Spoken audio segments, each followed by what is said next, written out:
Troll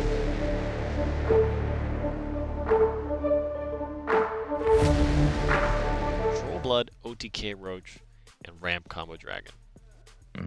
We'll see. We'll see if that works. I don't know. Some OTK Roach just got smashed in the last game. How does that make you feel? Please.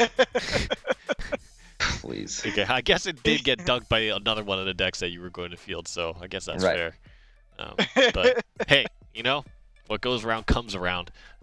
So we have Underwear versus JaZe. JaZe on the lower end of the bracket, about to lose his winning streak. I don't know if JaZe's experienced loss before, ever. I think this might be a new experience for him. Well, definitely in this way. If he doesn't win the championship, this will literally be the first championship he hasn't won. So yes, it will be new to him. We'll see. JaZe from the lower end, that's what the L stands for, and Underwear on the winner's end. So if JaZe wins this series, he has to win one more time. If Underwear wins this one, it's over. If it resets and Underwear wins that one, he also takes the championship here. So we're going to start out with the Dragon Mirror, and let's see who comes out on top. You know what's funny? You know what the first thing my eyes saw when I saw this graphic put up? What was that? It looks like JaZe's on top, Underwear's on bottom, and it says Grand Finals. And for whatever reason, my mind saw Boss and not BO5. So I'm just like, oh man, Grand Finals boss time. Oh, that Final that's boss what's up. mode. That's right. Well, actually, in a way, for Underwear, it is kind of like Final Boss because JaZe's he's the previous winner from 2 seasons. So this is like the final boss of final bosses for him. Yep, and I think it's very, very true to say that both players are really on top of their game today, of course, and it shows by them both bringing Dragon first. I think this is the deck that you can literally play into any deck and just feel fine with it. It has control, it has aggro, it has combo, it has literally everything you'd want, and this is kind of why I wouldn't leave home without it right now. It's just because it does what it does very well, and it can stop what other people are doing very well. I actually really like Underwear leading with Dragon. This gives his Control Blood more chances to win, and same with Burn Rune. It gives that more chances to win as well. And if JaZe happens to he happens to win with this, his Dragon is out, and that again improves his matchups with improves Underwear's matchups with Rune and Blood. Absolutely. Wholeheartedly agree. And as we see, JaZe playing that ramp game just like Underwear is trying to play. Having to use one of his Urds early to ramp kind of stinks in this matchup because it's one of those cards that we've seen win pretty much every one of the Dragon matchups so far, whether it be with Forte or Genesis Dragon. So using that piece early stinks. But not having ramp up until this point, Underwear playing around ramping his opponent's Ayala, kind of forced to if he wants to stay in the ramp game. Yeah, we did see JaZe do this in the last game. So we definitely saw him use Urd on the Ayala. Mm-hmm. Definitely not a bad play. I mean, it's one of the reasons why it's in the deck, right? It gives you that option. Yeah, it gives you that, and that's actually why you see Urd over Ariat, because Ariat is very linear. You might be able to burst out more damage, but you're not, like, Ariat can just be straight up dead, whereas Urd, more often than not, gives you a lot more avenues to be able to play it, and still gives you a really powerful endgame. Absolutely agreed.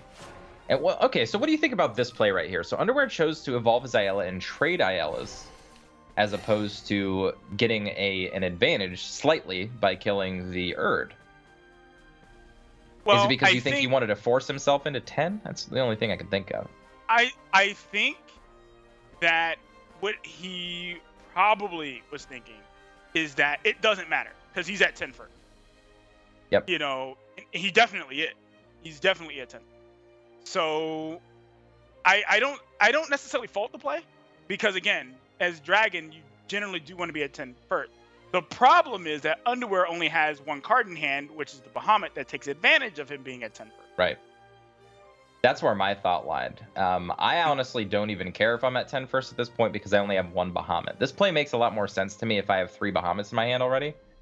But since I only have one, I'm not even going to play out this Bahamut. Like, this would be the perfect opportunity, though, right? You're at 10. Your opponent can only be at 9 on their turn. So this is the perfect play for a Bahamut to be aggressive. But with only one in hand, I don't think you can afford to make that choice.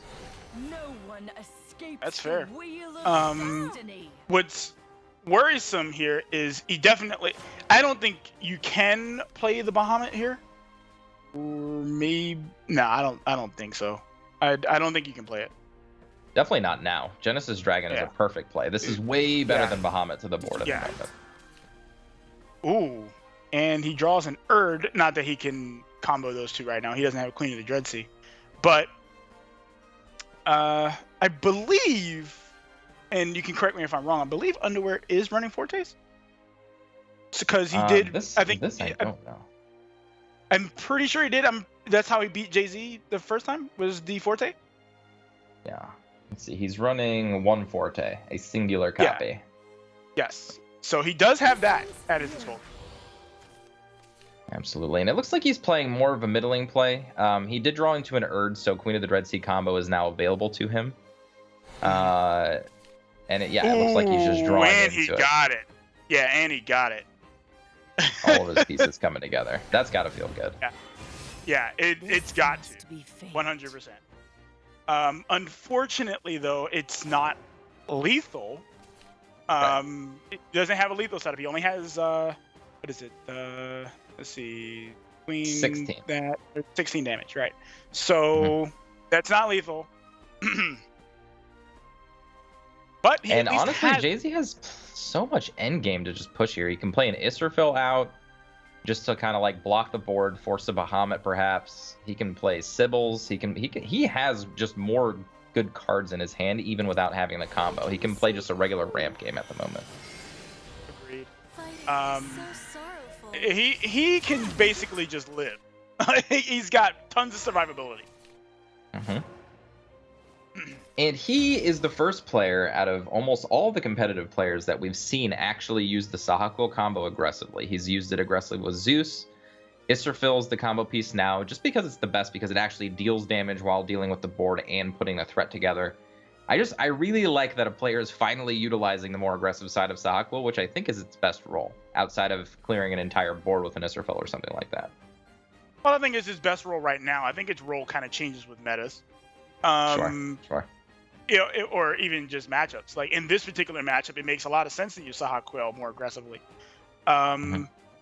It just does, because you need to be able to get them lower so that you can pull off your combo if that's the way you're trying to win the game.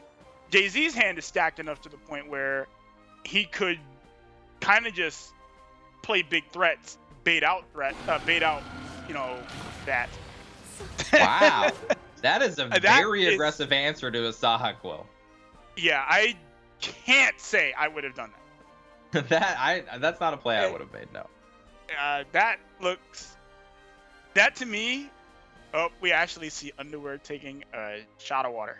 And he blinks, by the way. He actually does blink. I saw him blink a few times. I think he was like, please don't have Bahamut. It's like, but your opponent has 9 cards in hand. So no, I think it was to kind of play out the Bahamut. I think that was the point, because he just drew a Scyther. I think maybe he did want to bait the Bahamut, just so that he could draw more cards, get closer to something, like to try to deal damage. He did draw Prince now, which is an interesting card to play. I don't see how that is ever getting played this game. I mean, depending on what turn it gets played, it could easily get played into just like a lone Israfil that's not pre-evoed or something like that. I could definitely see it. Prince and then you could Queen of the Dread Sea and play Genesis Dragon and Silent Rider. Whew. That seems very sketchy. But yeah, I'm not saying it's great. Very sketchy. I just don't see how in this particular matchup, when you know that your opponent could, straight combo you out of the game, that Prince of Darkness makes a difference. Well, I guess it could now. Ooh, here we go. Okay, so JaZe not putting together any type of board pressure. This might be a Prince turn. This could be a Queen Prince Genesis Dragon. Ooh, I really like that play, actually. That kind of like basically says I concede to Bahamut, but you know what? I like it anyway. Well, it was the rest of his hand isn't, stellar, and it's true. And JaZe doesn't necessarily have a way of clearing all of those, even though he's not going to do that. I'm sad. Very sad. I'm very, very sad. He decided to take a very and this is a safer line of play. Okay, my play was basically like throw everything, I'm going all in. You know, I don't care what you got. That's what that is. What's funny to me is that Underwear feels like he can play a slow-paced, controlling Ramp Dragon game with only 6 cards in his hand against JaZe's full hand, and B, with almost no endgame threats in his hand that can actually control the board. Right. So I think the Prince play is actually one of his better lines here. If he tries to play this slow game, I think he's just going to get boiled over by card advantage here. I think that he's going to have to, at some point or another, take the initiative and be more aggressive. I don't think that he can sit here and continue to just, okay, well, you know what, I'm going to play super safe. You know, I don't think he can do that. I think he needs, because right now he's in a position where he's dead to the combo anyway. So he may as well assemble something that gets him out of it. And yeah, he's just going to keep playing this slow-paced game plan. I think Underwear is kind of digging himself into a hole at this point. Like, I know what his idea is. His idea is, I don't really care if I get low on cards because I have Prince, I'm not going to deck out. But without taking any of the good opportunities to actually play the Prince, he might never find a turn that it makes sense anymore. Like, that was the one turn I feel like JaZe gave up, and he could have played that Prince. You know, what I'm a little worried about is that because this is the finals of NGE, that Underwear may be, you know, taking less risks to kind of give him, in his mind, maybe to give himself more chances to win. Sure. Absolutely. And I know that feeling. You know, you're like, man, I'm all the way here. I worked so hard. I don't want to lose. You know, getting this far. But at the same time, the longer you wait, the more chances you give them to beat you. And that, I think we're seeing right now, like JaZe's just assembling tons of pieces to the puzzle. I think all what JaZe's doing is, I think we're seeing him fall back into his same methodology of, I'm just going to win the deck out war. It's not going to work for him in this matchup, though, because of Prince of Darkness. So it's interesting. So JaZe, instead of being proactive and trying to win, even with his overwhelming card advantage, he's taking the defensive, I'm going to answer every single thing you do this game and just win because I have the last card in my deck mentality, which we've seen him employ many times to great success. This is just not one of those games. Now, I do want to point out that Underwear does have a potential lethal here. Actually, he definitely has lethal. Yeah, 16 is lethal. Yeah, definitely has lethal. That Zeus draw couldn't have been better. Now he has Queen, Genesis Dragon, Erd, damage, game over. Thanks for playing. So never mind. Yeah, JaZe just literally played himself out of the game. Played so defensively all game, even when he was completely in advantage the entire time.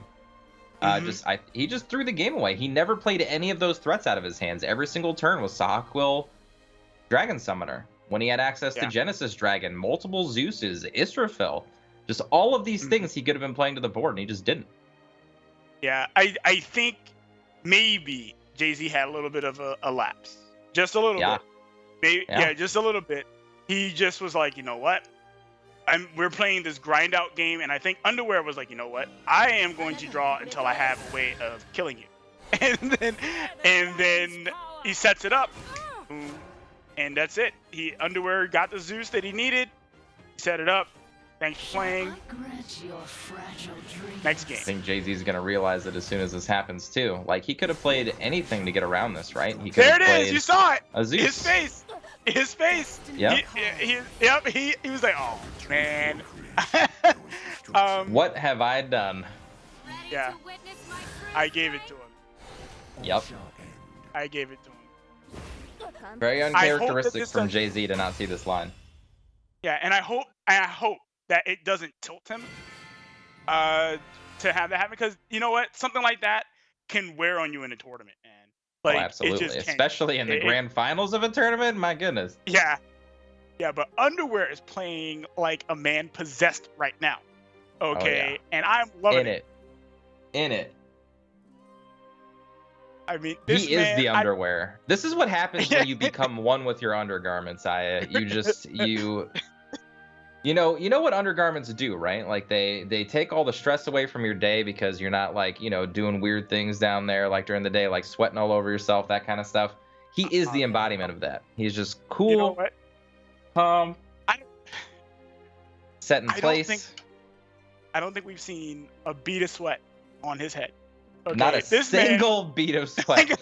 Not a single bead of sweat on his head. This man, I don't even know if he blinks. Okay, I don't know. This is a statue. No. I saw him. Okay, he does blink. You saw him It blink? is a real thing. I saw him blink a couple times. Yeah, Okay. I was watching for it because I blink. thought the same thing you did. Okay, I'm not convinced that this isn't just a moving picture. Okay, you know how when the eyes follow you around the room? That's right. All right, so let's see if Underwear. I feel like this is a favorable matchup for him. Control Blood, I feel like, beats out Shadow more often than not. At least in my experience. You played a ton of Control Blood. How do you feel its matchup against Shadow is these days? I don't know, man. I think one of the biggest changes to that, because there was a time where I felt like Control Blood just did really, really well against Shadow, and I think that I don't know if I feel necessarily that way anymore. Like, at least not with so much certainty. And I'll tell you why. Because at the time, people weren't running Immortal Thane at the numbers that they are. Immortal Thane is one of the hardest things for Blood to deal with.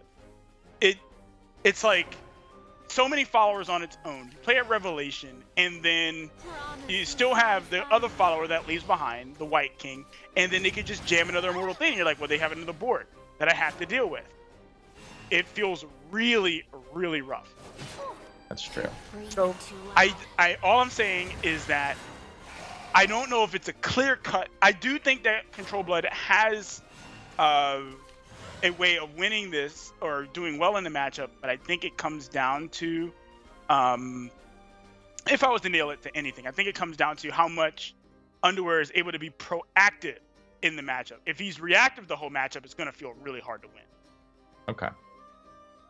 That I can see. And it looks like he's not even afraid of doing a really early Belphegor here. Same this turn, just not afraid of putting himself back down into it. Just feels super comfortable with his draw. I completely agree with him being, playing the Belphegor, because outside of cards like Phantom Howl, or, serve Phantom Howl combos and all that, there's not any way that JaZe can kill him at that life total, and at least not with Shadow. And as long as Underwear continues to keep very firm control of the board, the life total almost is irrelevant. That's fair. Especially with cards that we see in his hand, like Righteous Devil. He's got another Diabolic Drain. He's got a Mask of Black Death to protect. He's got plenty of defensive options. Definitely interesting to see two Belphegors come down so early against what you would consider an aggro or mid-range deck. I guess Shadow's not really an aggro deck anymore. I think it's just strictly mid-range. Yeah, I don't know if I could call it a aggro deck. Control Blood isn't afraid of Shadow in, well, should I say, like in the early part of the game. It just isn't. So there's no reason not to play Belphegor earlier. Again, it's a big body. It can do quite a bit of damage on our own. I mean, the stat line is bigger than anything Shadow plays, period, right? Until turn 7, so it's pretty good. It's pretty good. Saris can come down to help against it, but again, it doesn't clear it without taking any damage on the crackback, which is really important. One thing I actually want to point out is in not one, but 2 decks that Underwear is bringing, he has Prince of Darkness in it. Do you think that's specifically for JaZe? Do you think he was planning on playing these really long, grindy games and just wanted that card against JaZe specifically? You know what? If it were, I wouldn't be surprised. Because we've seen JaZe pull the same thing against people that he knew played long and drawn-out games. So if Underwear went and said, you know what? JaZe likes playing long and drawn-out games. I am going to take a page out of his book and use that strategy against him. And we saw it, right? Like last game, JaZe was playing to that end game. What's interesting to me, though, is JaZe is usually one of those players after looking at a list, especially when it's big control mirrors, to notice if his opponent would have something like a Prince of Darkness to end the game with. That's how he's won a lot of his control matchups. I mean, if you're trying to deck somebody out, you have to know what to expect on every single turn and or any threat that they could possibly play. When he realized his opponent had Prince of Darkness, or maybe he didn't, that's what I'm saying, is he never changed up his play style. He was still playing to that end game idea, right? And any which way, Underwear can play himself around that. So I feel like Underwear definitely did his homework today, or for today, and is really in a good position against JaZe. He's got him flustered a little bit. Yeah, I think we're starting to see some chinks in the armor. And even then, but we can see this with anyone. It's not just JaZe. It's just that he happens to be in the finals right now. You know. Yeah. I mean, we can see this with anyone. Players are people, and they have emotions. They have thoughts, just like you. Myself, no, they don't. Underwear is not okay. All right, I'm making that up. I'm sorry. Okay. All right. As long as we're on the same page here. But anyway, they have the same things. All of them can make mistakes, even if they play perfectly. Like for so many of their matches. At the end of the day, they're human. They can make mistakes too. It's true. It's very true. Now this is going to be interesting. I feel like these are the next set of turns that are really going to cement Underwear's position or let him fall behind. He's got a lot of different answers in his hand, absolutely. But like you can take infinite lines here. You could have revved that turn. You could have Righteous Deviled that turn. You know, you could have set up for following turns. Like a lot of different things to do here. I actually like him not revving. The thing is that Blood has many ways of being able to, handle boards through using other resources than using Rev. There are very few turns, at least against Shadow, that you want to just flat out throw out a Rev. And I don't think that was a turn that you wanted to do it, especially knowing that he has Sabrewer and Righteous Devil and all those things in hand, along with the Mask of Black Death that he played. I don't think that was a turn that he would have wanted to play a Revelation. Sure. And especially, like you said, if Thane is the best thing against you, Rev is the best thing against Thane, so keep him. Yep. Especially going into that turn 7, which we know JaZe is at, and he has the Thane in hand. He did top deck at this turn. Yeah. Thane was like, "Hey man, I hear you calling, brother. I'm here for the rescue." But look at the little stuff too, Aya, real quick. Look at the little stuff too here. So like that Mask of Black Death was so perfectly positioned because of how Underwear set that board up. 2 followers left over. If Ektar was the play, it would negate every single point of that damage. Right. Right. Now, one of the things about playing the Control Blood matchup against Mid Shadow. Sorry, memory lapse. Anyway, one of the things about that matchup is your ability to it gets really hard to close out games as Control Blood, and this is actually just the thing that Control Blood always has had a problem with, is just being able to flat out close out games. This is a perfect Rev turn, I think, by the way. Oh yeah, I don't think there's another choice here. Yeah. Yeah, this is the perfect Rev turn, but I think that one of the things that Control Blood has to be worried about, and JaZe runs it, is Deathly Tyrant. He has to. That seems like to be like the only card that's even important in this deck. Like Ektar's, Thane's, sure, whatever. The card that we see win a lot of these types of matchups always comes down to if they can get the Deathly Tyrant online, and JaZe always does a really good job of doing that. It almost feels like Ektar is kind of like a negative in the control matchups now, which feels really weird, right? Usually it's always been one of the better ones because it fills board, it does extra damage, all those things, but it uses your shadows. And it takes you so far away from the realm of Deathly Tyrant overuse that we honestly don't even see them get played in these matchups anymore. I just find that to be such a weird departure from where the deck was before. You're breathing too loud. Well, I don't know if I know a reason for that. But what I do know is Underwear is going to have to start assembling some sort of in-game plan. and he's gonna have to start doing it very soon. Yeah. Yes, and I think he's got a lot of good options here. I mean, he just drew a Fang Serpent, had a Brewer. I don't really like the Righteous Devil no Evo play because he is at 8. 8's a very small number, and Righteous Devil's one of the biggest ways to get back up really quickly. Like, I understand that he's just trying to make JaZe use all of his Evos. That's technically what you always want to do when you're playing a control game. You're like, all right, as long as they have no Evos left, I know exactly what they can be doing, all that kind of stuff, and I don't have to worry anymore. But using the Righteous Devil that way, very interesting to me. Well, I kind of want to go back to something. Well, actually, I don't know if I would have even have played it there. I think it was perfectly fine to not play it. I think Underwear was just like, I want to play something that he has to deal with. Okay, fine. That's a Necro Elementist.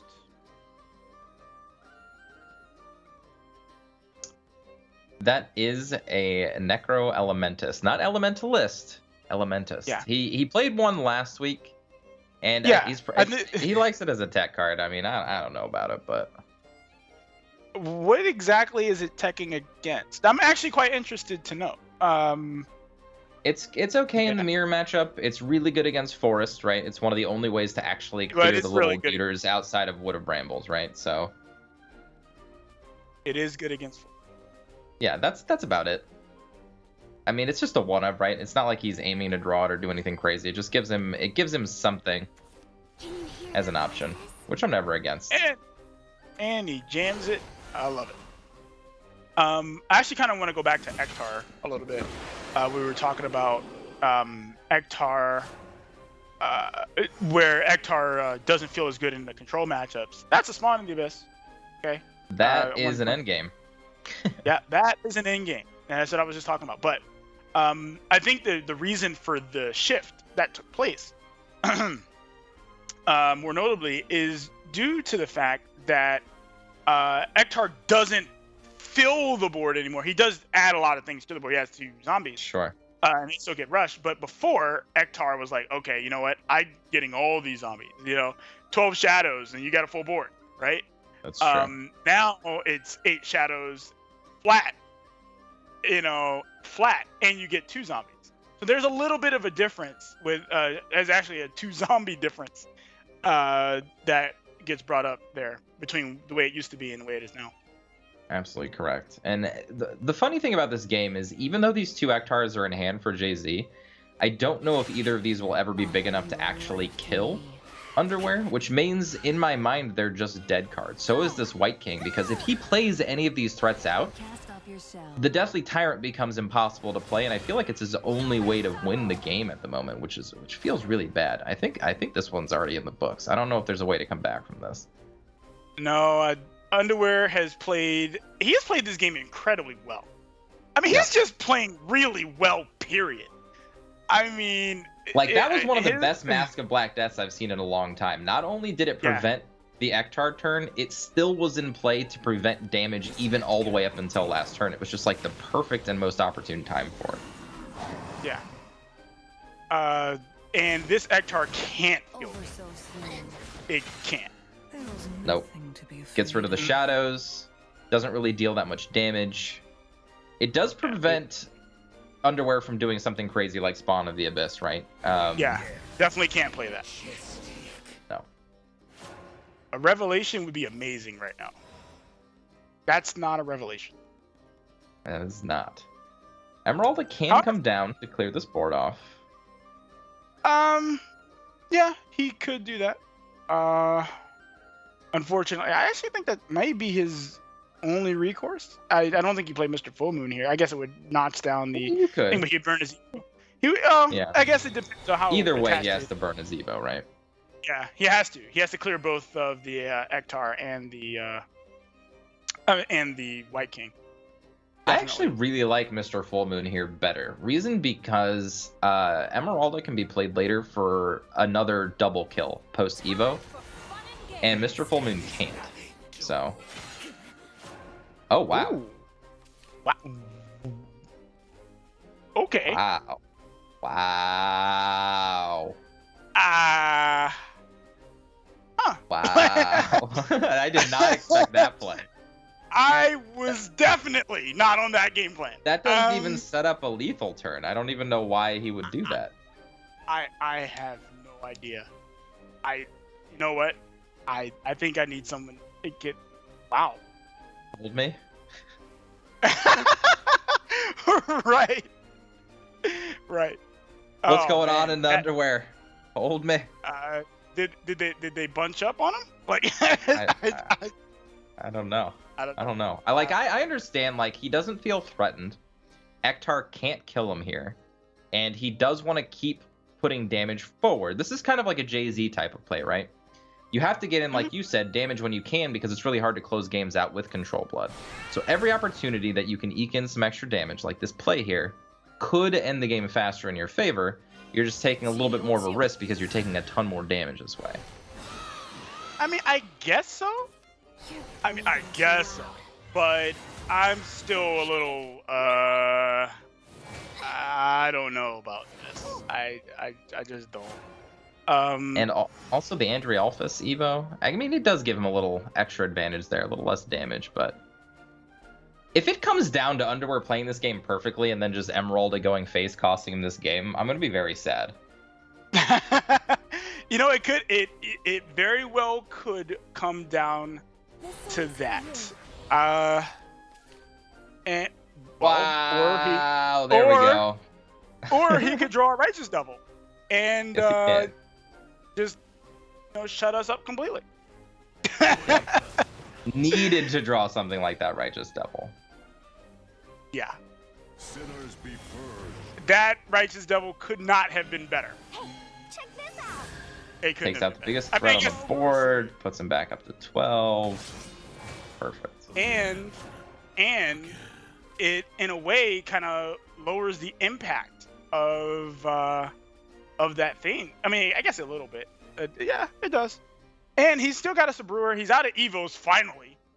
Yeah, he held on to a very long time. If you've noticed between JaZe and Underwear, they like their Evo points, and I play the same exact way. If you remember playing against me, I like to hold on to my Evo points as long as I possibly can. So.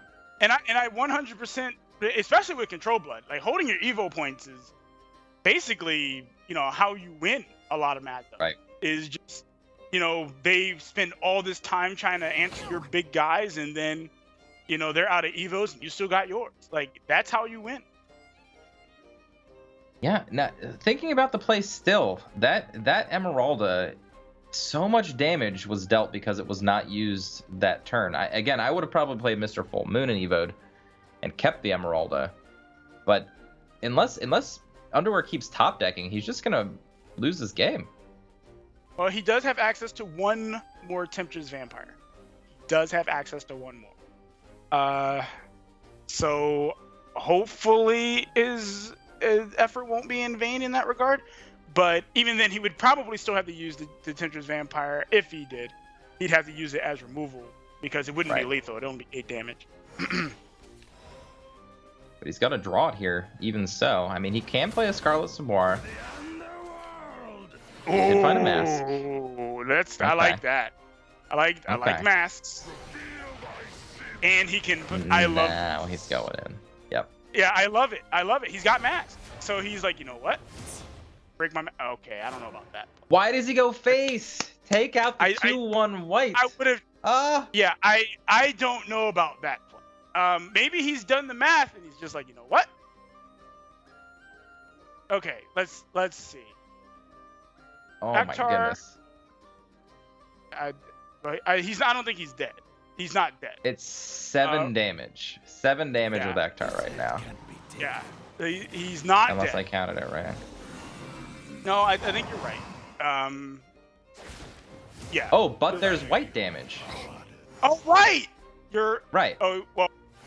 Yeah, so that's that. Changes things. Yeah, I think Underwear just outplayed himself. Like, Underwear, bro. Why? I totally forgot about the white damage. Like, he actually just killed himself. He didn't need to deal the 2 to face because the Spawn of the Abyss would have dealt 11 by itself. Yeah. You don't need any extra damage there. If he had traded. if he had traded, he would have won that game. And it's as simple as taking a step back, thinking about Ektar, and knowing if it can kill you or not. If it can, you don't play that way. Yeah. You know what I mean? He definitely had a chance to not die. I mean, he could have easily won that game. All he needed to do is kill the white. Kill the white, win the game.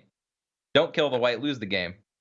And it always comes down to that. When you're talking about Control Blood really only loses unless it gets beat up. You know what I mean? Like, oh my god, you had no chance. Or unless there is a singular misplay, like huge misplay in the game, and that's exactly what we saw from Underwear here. Yeah. So we'll say the first misplay was probably the Emeralda. The second, even if we just say the Emeralda wasn't a misplay, that misplay, if not hit I would white, say Righteous Devil, Emeralda, and that. The first two didn't matter as much. I feel like the Emeralda play still set him up to be low enough for that to matter. But then even at the end, he had a chance to win and then blew it. Yep. It's unfortunate, but that does happen, you know. And I do think that play was just too greedy. Too greedy. Just too greedy. And he played Control so Blood's safe not a deck. all game. Yeah. Yeah. Control Blood's not a deck that you want to just be sitting there, like, you want to be greedy with. You know, at least not in my experience. I don't ever want to be sitting there greedy with Control Blood. Absolutely agree with you. I want to say he should go for Blood Moon here. He might opt for Belphegor. It is how he has been playing. And this is another deck that you can do it against. You can do it against Dragon, yeah. I don't know. That feels a little sketchy, and I actually like playing the Blood Moon. I like that too. Gives you more options to get cards out of your hand. Especially because if you Belphegor that turn, he'd overdraw and put himself to 10. Not really what you want to be doing, I don't think. Right. Now, I kind of want to talk about this matchup a little bit. This matchup used to be just terrible. Okay, for Control Blood. Control Blood used to get steamrolled 100% of the time. But that's changed a lot. I wouldn't say it's a winning deck against new combo Dragon, but it's definitely not an auto loss like it used to be. Well, right. I would say that's changed a lot, and the cards that's changed that is Mask of Black Death and Emeralda. Emeralda being the biggest change. Back during Rise Bahamut days, if you were playing Control Blood, you were almost just asking yourself why. Yeah, you were playing 3 Bahamuts in a deck that didn't have ramp because you needed those 3 Bahamuts to answer your opponent Bahamuts. But now with Emeralda, you don't really have to go that deep. You can play a Bahamut alongside of a lot of Emeraldas, which a lot of players like to do, to kind of meet out that end game. And Mr. Full Moon. Mr. Full Moon helps too. I mean, making a Bahamut a 113 makes Bahamut feel really sad, right? So. And evoing it does nothing. We learned that earlier this season. That's right. Still stays at 1. Yes. Do not evo your Mr. Full Moon targets because they will not grow. Yep. Mr. Full Moon is all powerful. Do not challenge him. You know, let's talk about that card for a moment.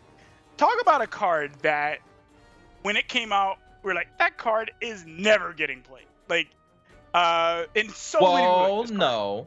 I said it was a counter to Aegis. Well, yeah, but that's it. Like, you were just like, other than that, even you said it. Other than that, this card probably not going to see a lot of play. You know? Sure. And it doesn't. He's playing one deck. Right. That's one deck more than I thought it was going to see play in. That's fair. That's fair. And honestly, the only reason it's even played in Control Blood is because of how reactive the deck is. It needs to have an answer to every possible scenario because it takes so long to win. So, for instance, if Control Blood had a way to win on turn 8, turn 9, turn 10, it probably wouldn't need Mr. Full Moon, right? But it's also a nice little answer to all the things that you normally wouldn't be able to answer, right? Like, it's good against Beauty and the Beast, which is Control Blood's #1 enemy. It's good against Aegis, which is its #2 enemy. And it can beat opposing Spawn of the Abysses as far as taking their damage a lot lower than it would have been, right? So it's just a way. And it is kind of an answer to Bahamut. So it gives you this nice little flexible tool, and specifically Control Blood, that you can answer more things than your deck normally would have a chance to do. Right.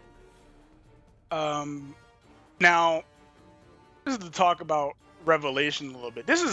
Revelation has been a card that is central to Control Blood forever. Okay, since it was created, if someone's playing Control Blood, they're probably playing Revelation. in this particular matchup, doesn't feel that great. Their things are pretty beefy, and more often than not, they're not committing too many things to the board. All must come to an end. So I would say I agree with that statement, all except for one card that JaZe is specifically playing, and that is Israfil's. It's the one card that you can actually just play that answers an Israfil that you're not afraid of throwing away. Otherwise, you have to evo a brewery into it. You have to do all this crazy stuff just to kill an Israfil. It doesn't feel good. Now, And I we might bet actually get to Underwear see is that next turn. probably. I think Underwear is probably thinking right now. I wish I could have saw these revelations last game. Right. Maybe last game would have been nice. But this now killing that actually forces Underwear to burn a card, and I don't know. Sabrewer pretty good in this matchup. Yeah, the Sabrewer getting burned is kind of harsh. Not the worst card though. No, if he burned an Emeralda, I'd probably be crying for him. But it was a Sabrewer, which I still think, yes. I was literally going to say this. I'm like, are we going to see a Mr. Full Moon played into Ayala because he has to get a card out of his hand? Yes, we did. Yeah. We saw that. I would have gotten rid of one of those revelations before Mr. Full Moon. I'll tell you that much. Yeah, this is what I was talking about before. Like, I think you kind of take whatever use. It's not like Revelation is not like in this matchup. Okay, we're gonna wait till he gets this wide board and we're gonna rev.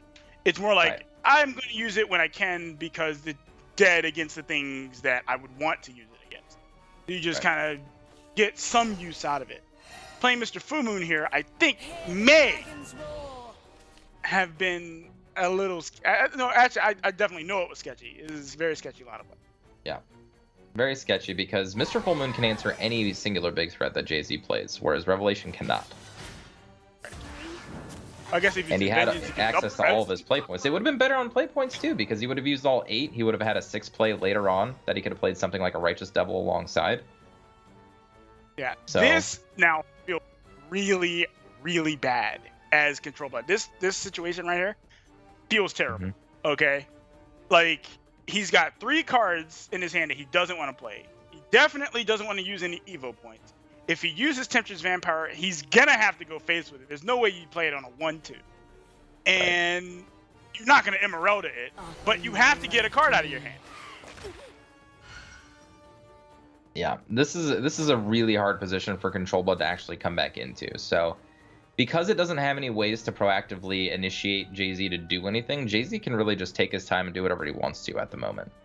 All he's looking for is his Queen of the Dreadsea combo, which he has most of now. Like, one thing that I gotta say about JaZe, he plays 3 Israfils, he never plays his Israfils. What's the deal? I think he's gonna play one this turn finally, but what the heck, man? Well, that's not entirely true. We did see when he was playing against Eplicus, he did play an Israfil in that matchup. But there are many times we see him just not play Israfil. What's the deal, man? You played 3 of them. That should be your dude. Like, you play him, get him out there, suck up some removal, heal. It's great. Well, 1, it's a chick. And first of all, Israfil is not a chick. Okay? I don't care if she's a chick. Israfil is not a chick. Okay. All right, Israfil is a big dude. All right? It's a big dude. Okay, you know what? I can't argue that. Fine. All right. Thank you. There you go. Thank you. I can't argue that. Can't argue that. Anyway, he did play an Israfil just with Saha. Just not flat out. But this does build more of a board, and this does give Underwear a more tempting Revelation target. The problem is that when you're playing Rev, when you're at 17 and you're playing Rev against them, it's like, well, you know, that it feels really is a very sketchy Bahamut to me. Reason I say that? Yeah, because there's a Dragoon Scyther in hand.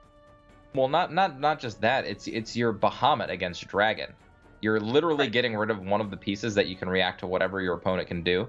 I think the reason he played it is because it does give him an opportunity to win right here. If there is no answer somehow to this Bahamut in hand, he could just win, right? And maybe that's the only thing he's thinking about. He's like, the longer this game goes, I'm losing anyway, so. Well, I think that just comes down to some of the decisions he's made up to this point. Playing the Mr. Full Moon at the time that he played it feels really bad. the fact that he didn't play the Revelation the previous turn, I think that playing the Bahamut was more, I need to be proactive. Because if you play Revelation, then it leaves in a reactive scenario. Right. But it's still rough. This is rough. At this point, JaZe's very, like, Underwear's playing control, but JaZe's in control of this game. Right. And it, by the way, it took until turn, what, 11 to see our first Evo point. Right. It was a long time. First one. Long time That waiting is for that Evo. That is a long time. But these guys, they know what they're doing. They know what they're doing. Although, again, the Bahamut play was a little bit of a lot of sketch. Yeah, I think Underwear is showing a little bit of his inexperience playing Control Blood today. It's not like they're huge misplays, right? Like we're not talking about like, oh my god, what is he doing, right? They're little tiny things, but those little tiny things really add up in matches like this. You're playing against one of the best players. You make one little tiny mistake, he's going to capitalize on it against you. But then again, JaZe is doing the similar thing. JaZe has one line of play, it feels like, and that is, I want to be the one that outlasts you, period. He doesn't play, like, aggressive. He doesn't, like, try to get in there that fast. You know what I mean? Like, he's just like, I want cards. I'm going to put myself at a level to where I'm one card above you at all times, except for right now, apparently. And overdraw. What is he searching for? Why is he not playing his threats? I don't understand why these Israfils are not being played right now. He kind of, in a way, I think I might understand a bit. So, if he is indeed playing on this really harsh, just grind style game, if he really is doing that, and he feels that he can win the long game, then the lines of play that he's making does kind of make sense in that regard. Maybe because we can see everything that's going down. We're like, yeah, Oh, right. I'm not saying he's wrong. It really hurts me inside that these Israfils are not coming down, right? It's not necessarily the correct play. It's just, I want to see some movement here. You know what I mean? Now, we do see that there's a rev answer for all these Israfils and things like that. So technically playing them reactively is fine. What doesn't make sense to me is if he is on the game plan of I want to outlast, using that Fervor last turn to not only overdraw possibly a combo piece, but also get him behind on cards, seems like a really weird play to me. That's fair. That is fair. Underwear deciding to go with the spawn. So at least with Temptress Vampire, okay, with Temptress Vampire, wait. Whoa. I've got to take a break. Forget everything I was just about to say. That makes sense. He wanted to prevent lethal damage because that was technically a lethal setup if Erd was top decked. I think, that's where we would defer. I think I would have to. Well, I guess he didn't actually even have lethal at the same time, like meaning Underwear. But I feel like by doing that, he just kind of threw away his way to win the game. I don't think so. I think Underwear's only plan right now is Prince of Darkness. I think he's on the Prince of Darkness plan to win. I think he has been. I don't think that's the right way to be trying to win this game. It might not be, but if he can stay above 16 for the rest of the game, he could just win the game. Right? Like he plays into an empty board with JaZe, especially the way JaZe's been playing. JaZe is not putting pressure on Underwear like ever. He's playing out these small threats, just trying to put together a turn to where if he draws an Erd, he wins on the spot. But he's put himself into another situation that he's going to overdraw. And these, I mean, if he overdraws these Erds, how does he expect to win this game? Well, you could win it through 2 Genesis Dragon. Okay, he's going to empty his hand. Whew. Whew. These games are getting spicy. That's why I'm getting more animated. All these plays are so important. Yeah, they are really important. And you know what? I'll be the first one to be like, I probably just don't even understand the lines of play. That's fair. I'll be the first one to be like, you know what? That's not what I would have done, but maybe there's a deeper and more, thought out reason as to why these plays were made. Well, what I can see is that JaZe is always trying to present a board to where if any of his followers live, then he can top deck lethal with the combo. I think that's the space he's living in. which is fine. And he can do it with all the small followers first, and then he can end the game before he draws out his deck into all the bigger followers to hopefully there aren't enough answers to all of them. And I think that's his game plan. I think he's lining up his followers very specifically in turn order. I'm going to throw out all my chumps and possibly set up a lethal, and then I'm going to start going into my end game when it gets closer to doing so. Right. Well, okay. Temptress obviously faced. There's no reason to do anything else. Yeesh. All right. Well, here's the Erd. He's got the Erd. He is out of. Yeah, he is out of lethal range. Putting himself at 20. If he hadn't, he would be dead. So he is out of lethal range. I feel like this is a perfect turn to play a Sockwill, Israfil, get in that 2 extra damage. Poke with the 2 summoners. Oh, he's actually going to play the Israfil this time. Okay. There you go. All right, finally, my man. Playing that big dude. Israfil is very clearly a female, by the way. Very clearly a female. Very clearly. I don't think that there's a question to that. Well, Underwear does have a way of blocking the kill next turn. He does have the Mask of Black Death. He does have a way of blocking it. Of course, one of these Genesis Dragons will be enough to deal with the Mask, and then on the following turn, he's still in a similar situation. He's in really behind here. Really behind. Now he can play Rev and then play the Mask, which does gives him that block, but that's just one. This does set up a really nice 1-2 punch, though. If Genesis Dragon is the answer, then Righteous Devil can come down to re-answer and go right back up to 20. So no, because it's not in Vengeance. Oh, right. He's not in Vengeance. Yeah, he's not in Vengeance. Ooh. So yeah, he can't even kill the Genesis Dragon that's in play. Well, he got Emeralda. He can't. The Righteous Devil can't. Yeah. Right. Yeah. That's what I meant. Righteous Devil can't kill it. But no way to gain life. You're right. After this Mask of Black Death comes down. Life. Right. So I can't imagine JaZe doesn't play this Genesis Dragon here. What I predict, the way JaZe has been playing it, will be Dragon Oracle into whatever Ayala something that he draws. I don't know if he's gonna go that passive right now. I don't think you can. I mean, it's what he's been doing all game. Oh, okay, never mind. Here we go. Sees the line. He's predominantly just keeping up lethal. Okay. Yeah. See, this game's over. It's over. Hey, man. Like, I guess. Okay. There could be a buff or a Belphegor into the Righteous Devil into a Mask of Black Death. Okay, he would have to get a Mask of Black Death off of the Belphegor if he's gonna do that. Like, he has to. And whiff. Yep. Now that's game. EED, bro. EED. Sinners be purged. Yep, that's not gonna do it. It was close. Yeah, it was close. But we're kind of, you know what we're seeing right now? We're kind of seeing the veteran side of JaZe here. We're seeing that. He was under the gun. He still is under the gun. He still has to win.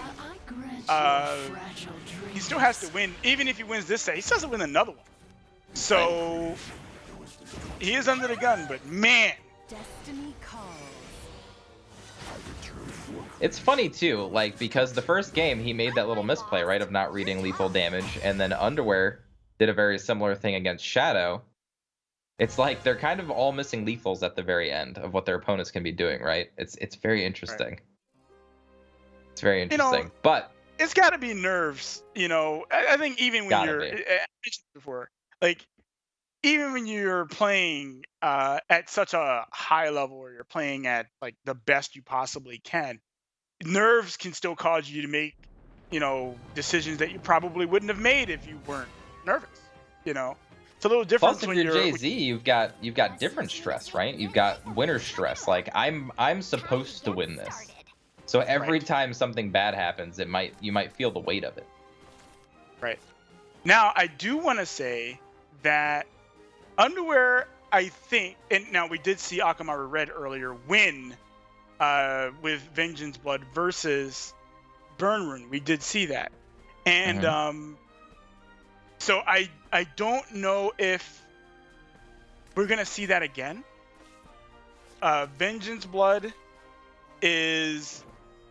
it's so hard in general. And yeah, Akamaru Red did win, but it's still hard to win against Burn Rune. If they get even a decent draw, it's still hard. Of course, but as we've seen, like this draw from Underwear is okay. It's not anything special. It's not anything to write home about. Yeah. And you know, one thing that's gone really down in stock for me over time is Piercing Rune. It's still fine, but like if it doesn't get reduced, it's kind of just like a dead card in your hand. Like it can be played when you're on the play on turn 4 to like do something. Right. But it feels a lot worse than it used to. And actually the deck that we saw that had the most success out of all of the Burn Rune decks was Sizoni's, and he was playing 4 Demonic Strikes instead. Yeah. Going all space. Yeah, I think there was that one turn where he just threw all the Demonic Strikes at their face, and then he won on that turn. Yeah, that was crazy. Crazy. This is God's word. All right. So What? I'm sorry. Go ahead. You gonna say something? I was just gonna say one interesting thing that I've noticed about the way JaZe plays with this Vengeance Blood deck, and the same thing Akamaru Red did, is they like to play defensive early, which I find weird, right? Because Vengeance Blood, you don't really care if you take damage early, and you kind of want to force through as much damage as you possibly can. But then again, you might give up board to do so. So whereas a lot of people on ladder that you're playing against might just jam face often because they have all of that room to breathe at the beginning, we notice people like JaZe and Akamaru Red actually favoring board control instead of getting that extra damage in early, which I find interesting. Just something to talk. Just something that I noticed.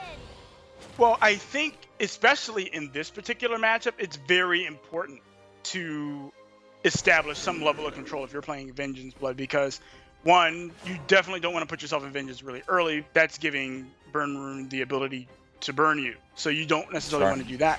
So playing towards this more trade-oriented and defensive-oriented style actually really works for it, and I think that it's certainly a valid line to take when you're playing Vengeance Blood, especially. And I think Karabas did a lot to change that. I think Karabas allows you to do that, whereas before you had to use all of your resources very specifically because you'd run out of them at a certain point, or maybe you wouldn't have enough time to lay out all of them. But Karabas opens up this new avenue for Vengeance Blood to just be able to play a slower game if it wants to, which I really like. Karabas is essentially a threat all the time. Okay, you kill it, it lingers. It just sits there. It does what it's supposed to do. You know, it's until the game is over. Even if you heal, she's still pinging you for one and drawing card. She does it for a very long time. It very rarely, and we have seen it, but rarely have we seen Karabas draw someone out of the game. Usually the game is over. Well, there's no chance that any aggro blood deck's gonna draw deck out after playing a Karabas. I don't know if that's possible. Maybe if he's playing against an Alana's deck that doesn't want to actually win. Well, there was a match that did happen. It was against Control Blood. Control Blood just kept killing everything, and Karabas eventually drew out of the game. But this was a long time ago. So. The name's Levi. Don't forget. I do not remember. That sounds ridiculous. I don't believe it even if I saw it. I'm not kidding. This is happening. I'm not saying it happens often, and that's what Aya's a fraud. Give Aya the fraud straight. He's talking some bull crap right now. All right. I'm not serious. I'm serious. Aya, you talking some bull crap, okay? I know it. You know it. Chat knows it. No, and no.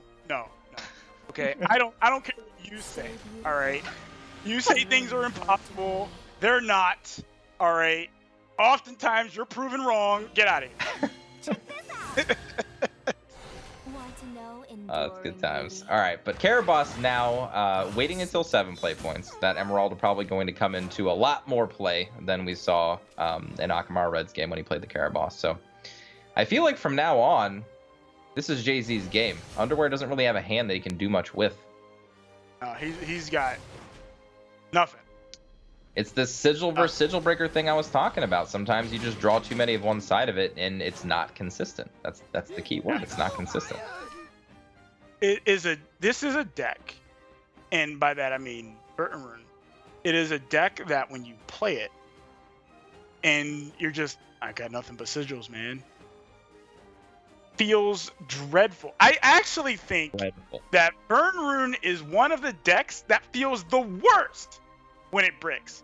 Because if it just straight up bricks and you just, I have nothing, I have no way of popping my sigils or anything. If that happens, you feel like you can't even recover from it. It's like some decks you brick, you can eventually draw into things that will help you out. But Burn Rune is not one of those decks that feels like that. Sometimes you can with Oz, but again, you still have to get lucky with the Oz redraw.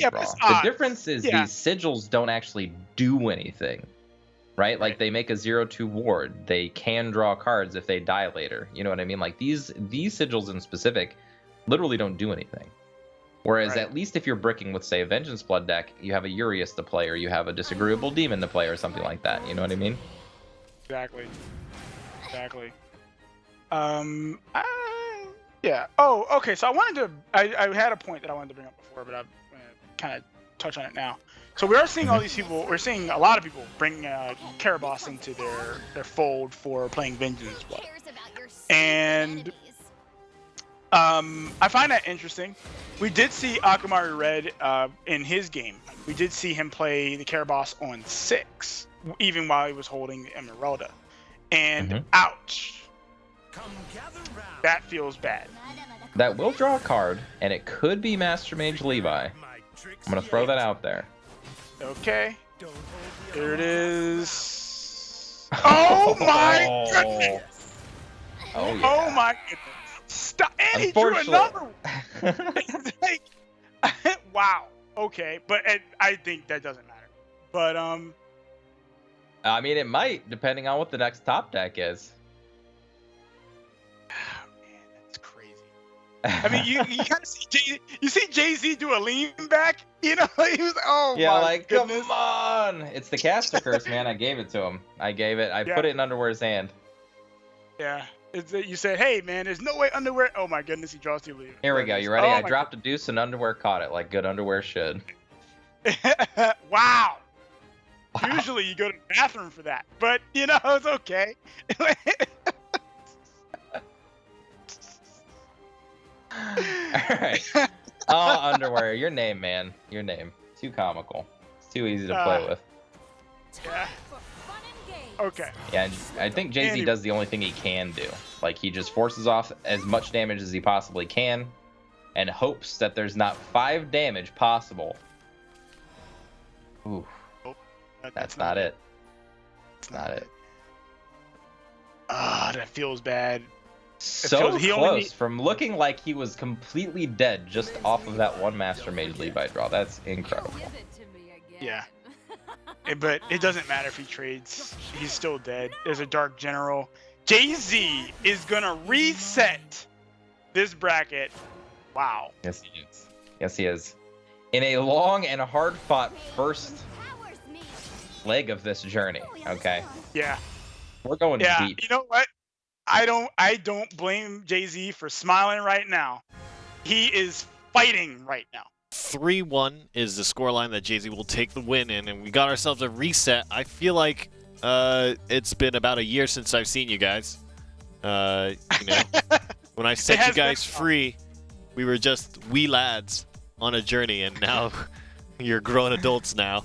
Good to see you guys again. I almost forgot what your faces look like. Right. But 3-1 is the scoreline, and JaZe, you know, I think Exo said it exactly right.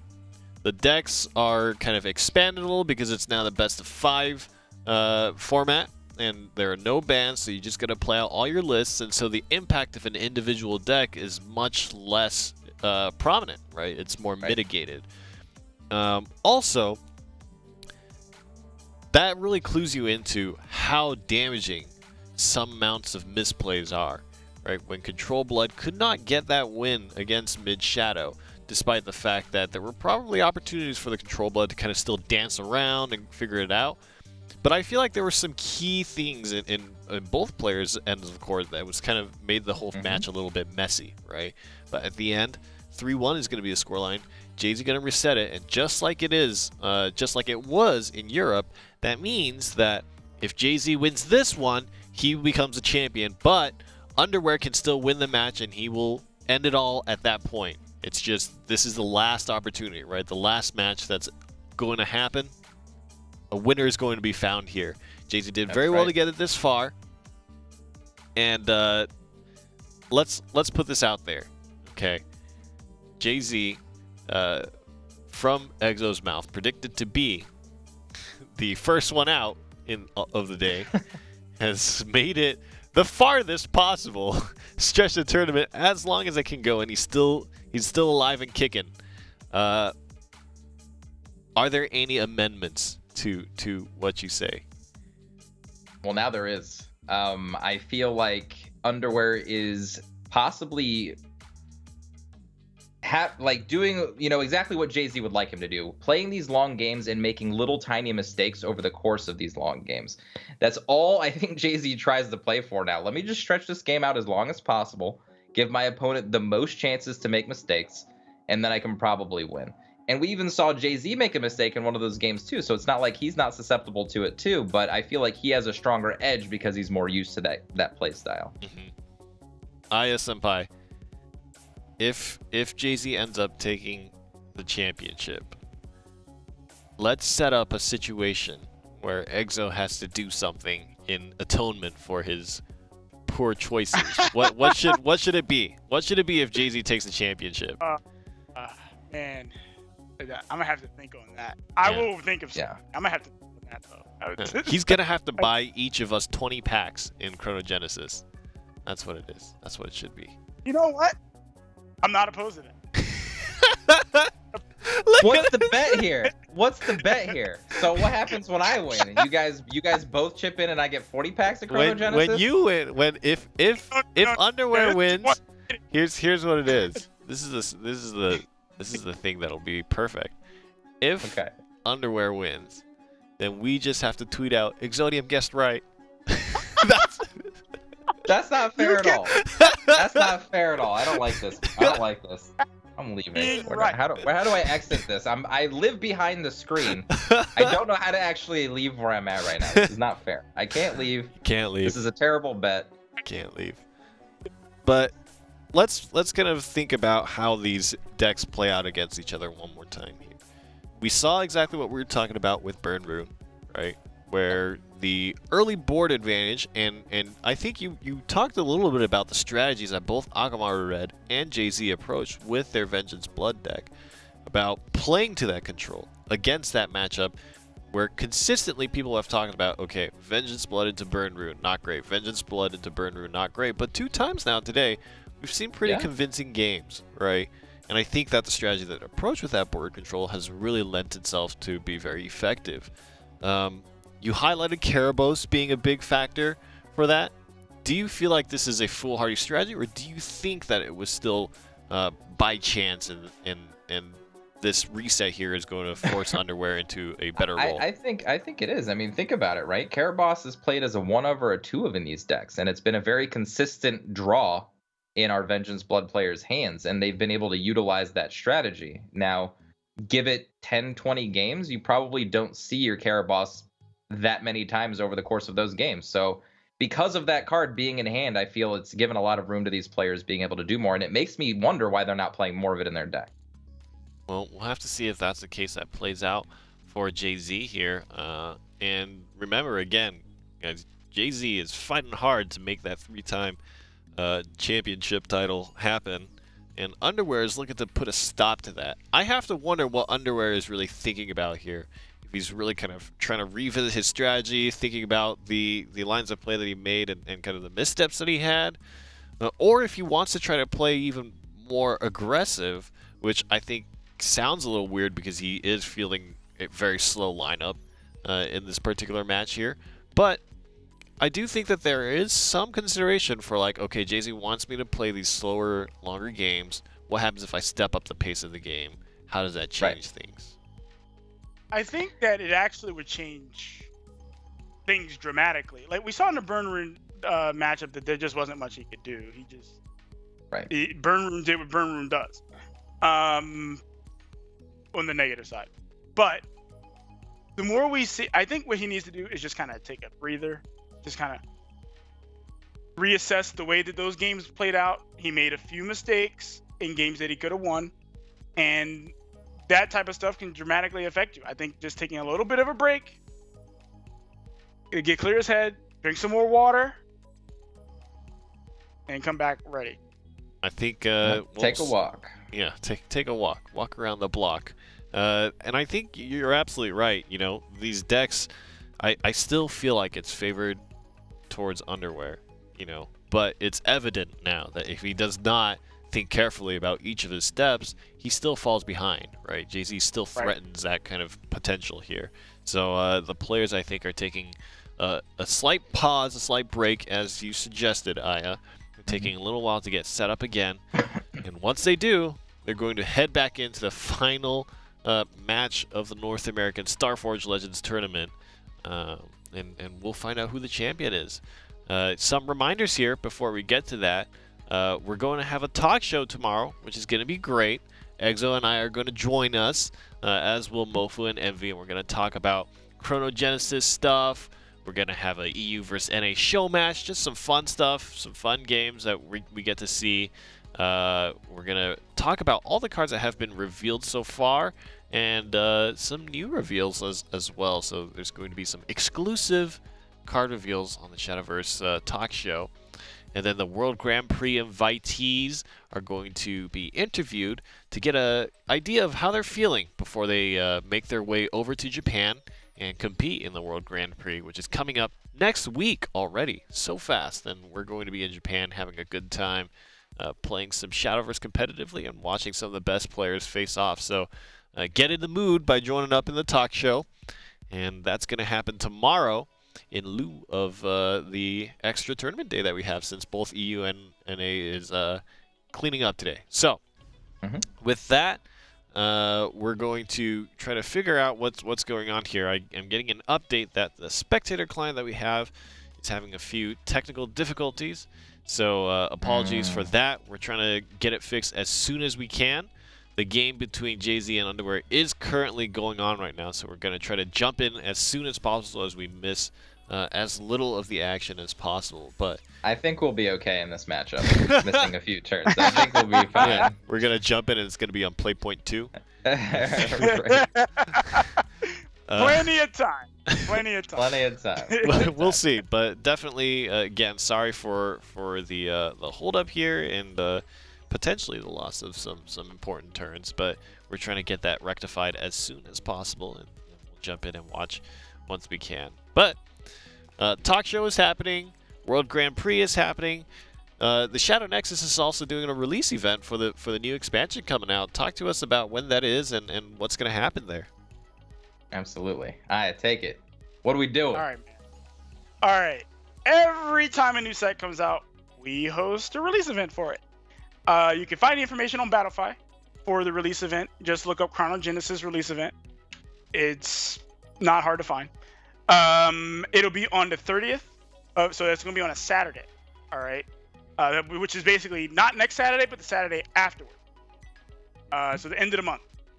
And we got some sweet prizes. You can check them out. I'm not going to talk about them. You can just check them out on the page and get in there, please. Get in there. Because we want to see some really good Shadowverse. We want to see some Portal crap. We know everybody wants to play that. You know, everyone wants to play that. This is your chance. We just want innovation, right? This is a day. It has very strict rules to play. Okay, you got to play with new cards. You can't just bring an old deck into the tournament because that's no fun. That's no fun for anyone. But exclusive prizes, not just cool prizes, but only prizes you can get for winning these tournaments. So definitely check that stuff out. Plus, show off. Right? Like we said, winners of our release events go on to NGE, and how do they perform? Look at Fantasy. Huh? Look at V2. How'd they do? They did pretty good. They did pretty good. Pretty good. Yeah. So what they're saying is when you compete in the release event, that gives you fuel to head into the next Shadowverse Open tournament and get pretty far. You know, get some money, get some cheddar. So we're looking forward to the Shadow Nexus release event and just the expansion in general. Lots of stuff to look forward to in 2018 for Shadowverse, and I'm certainly looking forward to it, the new craft and rotation and what that brings. It's going to be a new face of the game for sure. But with that being said, we're going to go ahead and keep chugging along and trying to figure out how we can get back into the game and have the viewing experience that you guys really expect. But until that point, let's look at a few more decks here and just get a better idea of what actually is going into some of these matches. We have a Dragoncraft deck here on board with Queen of the Dreadsea, and I think we've seen this a lot, but it's been a while since we've actually talked about it. Queen of the Dreadsea, ISFI, give me the rundown here. What is this card? It's a little bit complex. There's a lot of words there. There are a lot of words on this card. Okay, so Queen of the Dreadsea has, and you'll see it in a lot of Dragon decks. Basically, most of the Dragon decks. It changes the cost of a neutral card and a non-neutral card in your hand to 0. So it kind of prevents certain combinations from taking place. But it also enables certain combinations to take place, which you see a lot of. You can see the Ariet, Genesis Dragon combination, or Erd, and all that as well. Like, this card enables a lot of things. There was a time we were seeing it played with D-Shift. Okay, yep. When it was, we were seeing it with that. It was a Dread Shift. Yep. So shift. We were like seeing Israfil, Queen of the Dreadsea, and D Shift, and then you just smack. Yeah.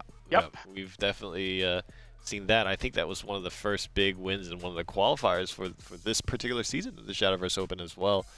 Oh God, I can't remember who qualified off the back of it, but it was good to see that combo happen.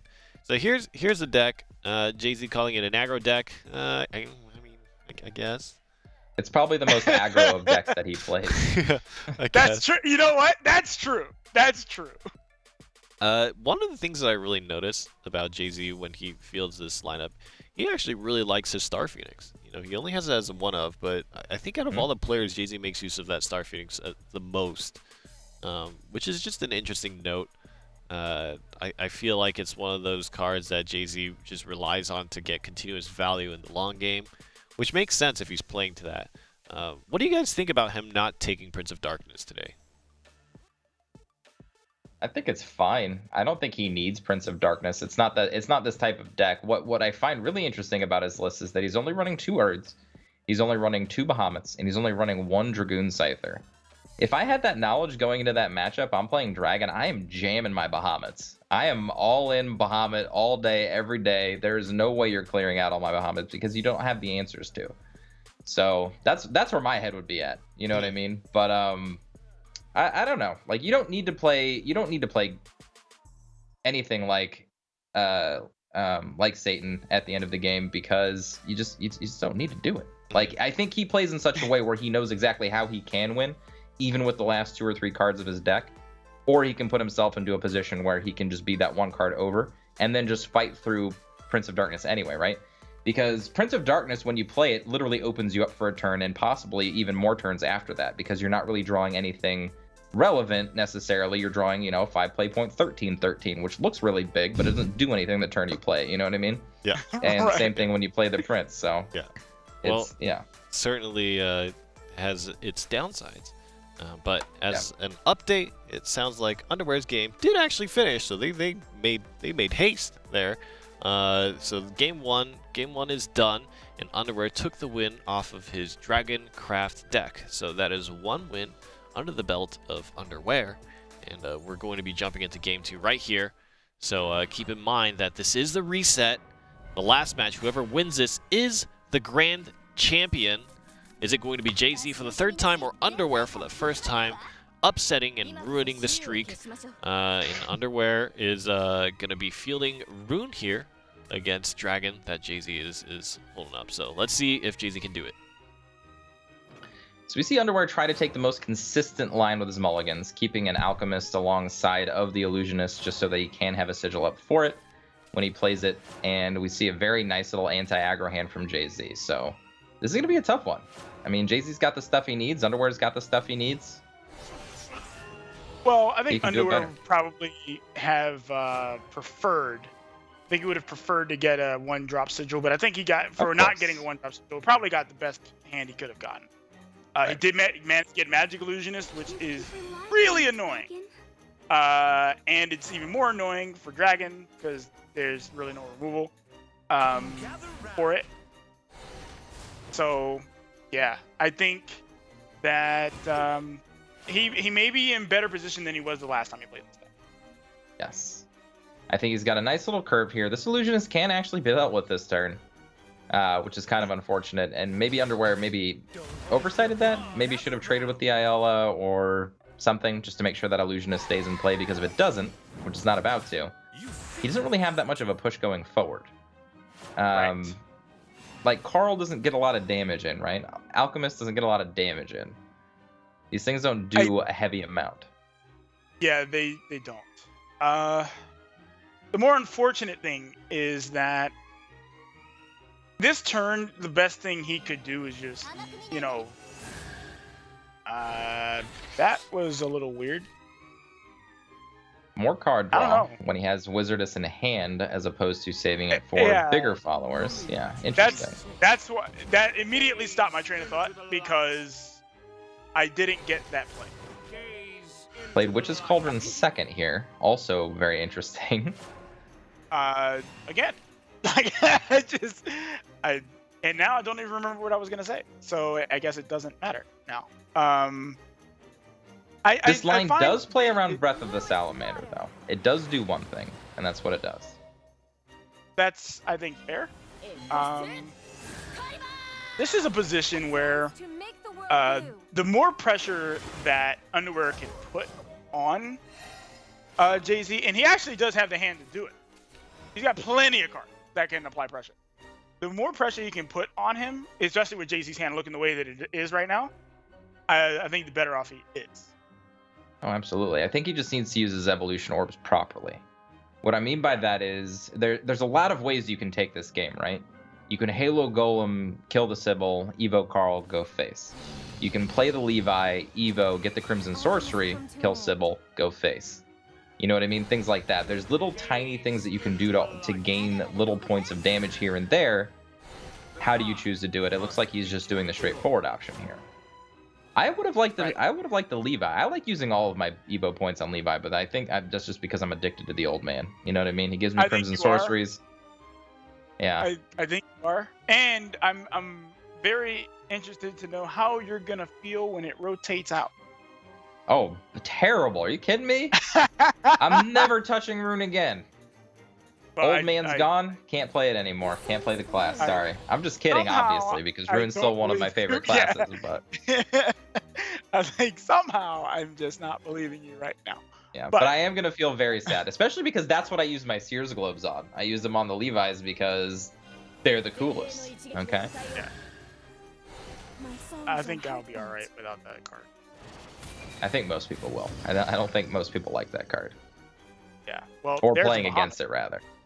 Oh no, I don't. Yeah.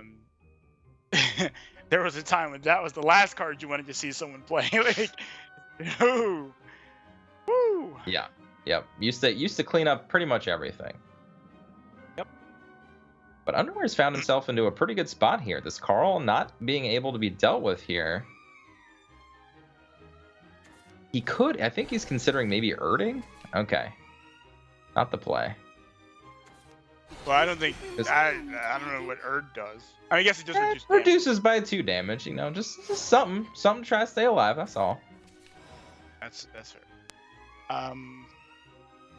This is an interesting turn. Underwear could actually push a lot of damage this turn. By playing the Levy into the Piercing Rune. Like, he could end in playing the Crimson Sorcerer as well. He could actually push quite a bit of damage. Let's see, that would be 9 damage. 9 damage. So, yeah. Could do that. I think he might go with. Oh, never mind. I was gonna say this time I'd almost like him to save the Evo point, just play out the Master Mage Levi and push face and save the Evo point to see what happens later. But I can't fault him for using his last Evo on Levi either. It's not a bad play, and he doesn't really care if this dies or not. Right. What I I don't mean- like is that this won't use any of the sigils, and if Bahamut does in fact come down next turn, all of these sigils lost their value. Which Bahamut is coming down because Right. it's sitting right there in his hand. And Right, and it currently- kills sigils. I've got Yeah. to take a break. Yeah, and currently, Underwear does not have an answer to that Bahamut. Absolutely correct. So this Wizardess of Oz, as always, has to get lucky and pull something like Dance of Death, Mutagenic Bolt. Never mind.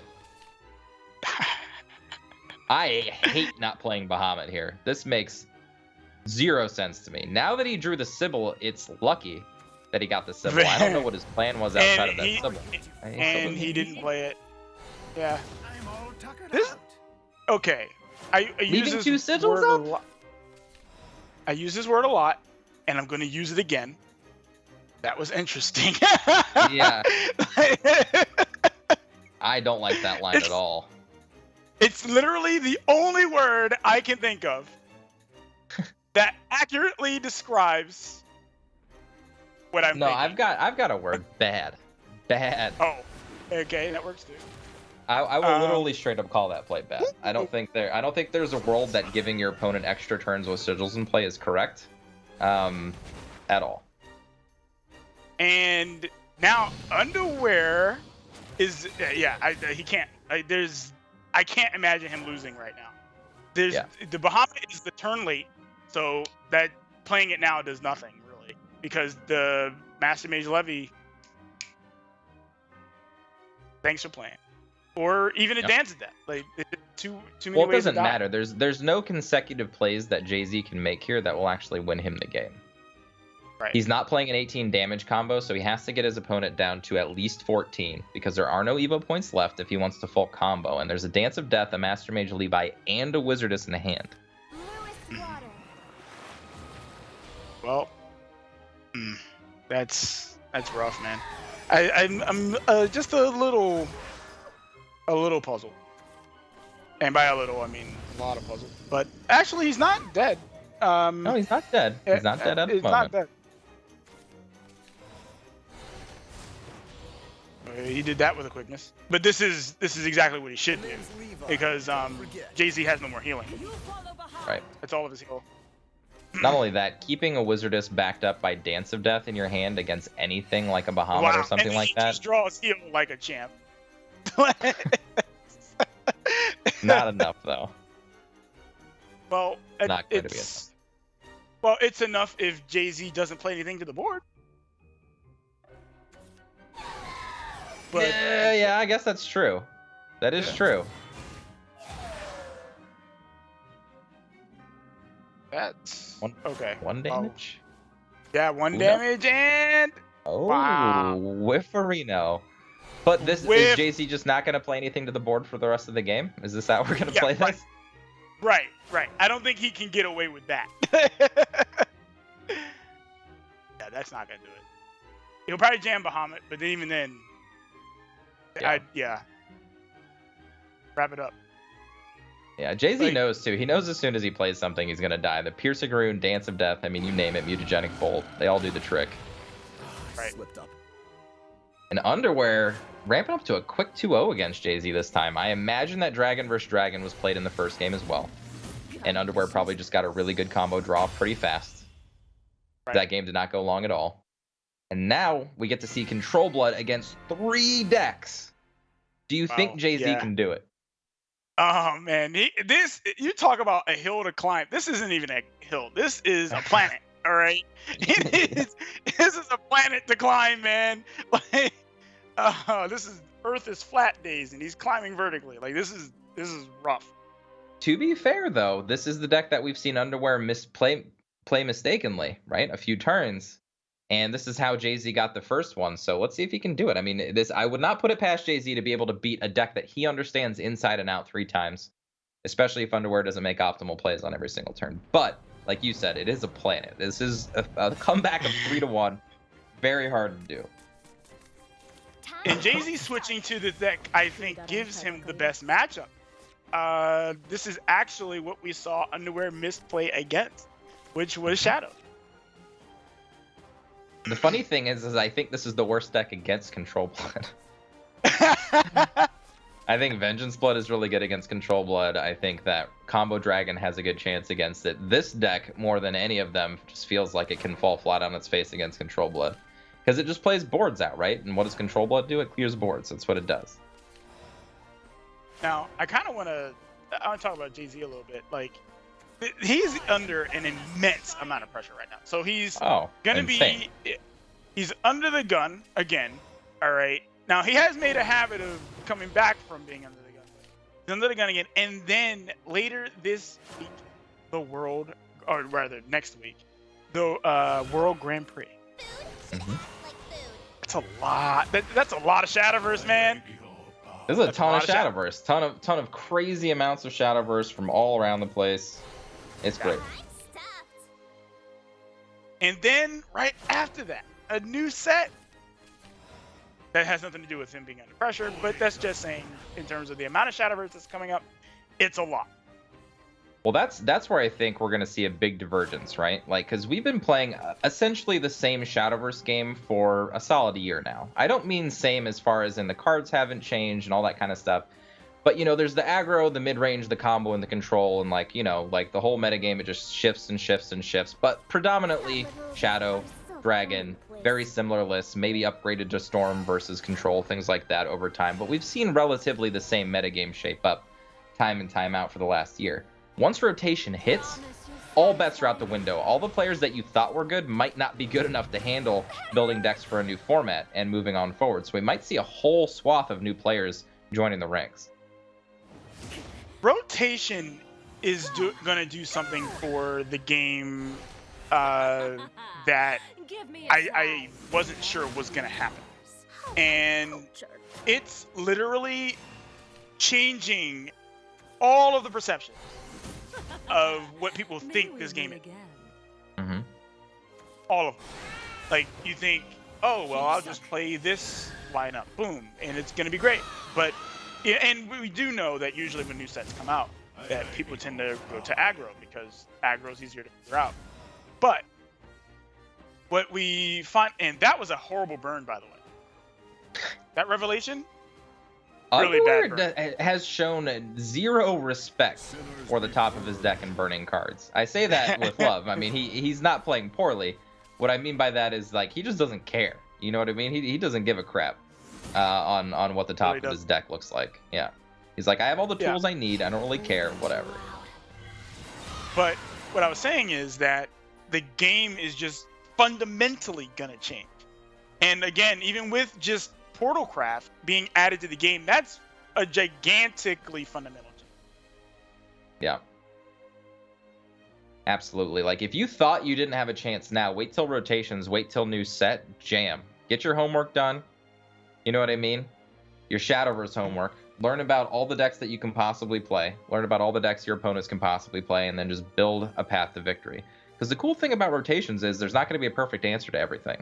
So if you find the right edge on the right week, you can just take it regardless of what you think everybody else is doing. You're just like, you know what, I have the best thing going on right now, and it just happens to be so. You know what I mean? It's one of those things. So get excited. Like, this is an exciting time. It really is.